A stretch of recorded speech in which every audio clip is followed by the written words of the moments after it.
আসসালামু আলাইকুম। থাই জানালার গ্লাস নিয়ে একটা ভিডিও তৈরি করলাম।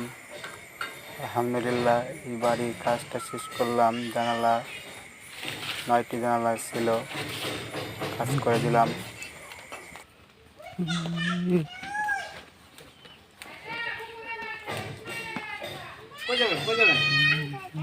না না এ লেখা ওদিকে যাও, ওদিকে বসে ওদিকে মশা,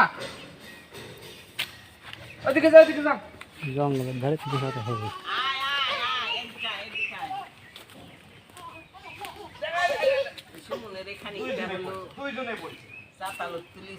আবার না বাড়ি লেড়া দেওয়া আছে, 5 বস্তা বাড়ি জালত করে লেড়া দিচ্ছে।